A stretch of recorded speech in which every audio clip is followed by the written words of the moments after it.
Përshëndetje.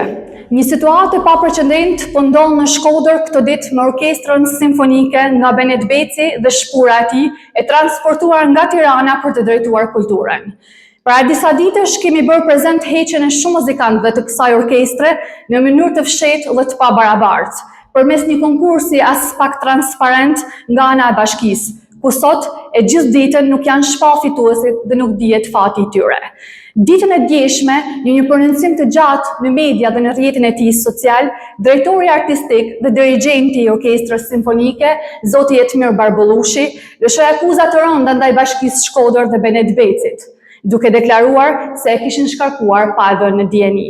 Ai vetë dhe kolegët e tij muzikant ishin shokuar kur në një video të hedhur nga Benet Beci në rrjetin social Facebook, njoftonte që kishte emëruar drejtor dhe dirigjent të ri.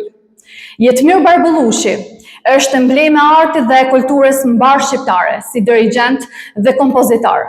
Të hedhësh baltë mbi figura të tilla, me kontribute të jashtëzakonshme në skena kombëtare dhe ndërkombëtare, është jo vetëm e turpshme, por edhe e pafalshme. Për 51 instrumentist u bë audicion, ose gjoja audicion, por ama dirigjenti shkarkohet me Facebook. Në intervistën e tij, zoti Barbullushi ka vendosur të flasë gjatë për të treguar të vërtetat e tij që flasin për presione nga administrata e bashkisë mbi artistët dhe vetë atë.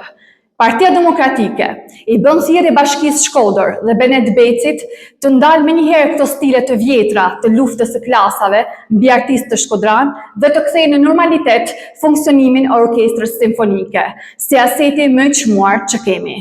Ne do të jemi me artistët dhe në mbrojtjet e tyre deri në fund. Ju faleminderit.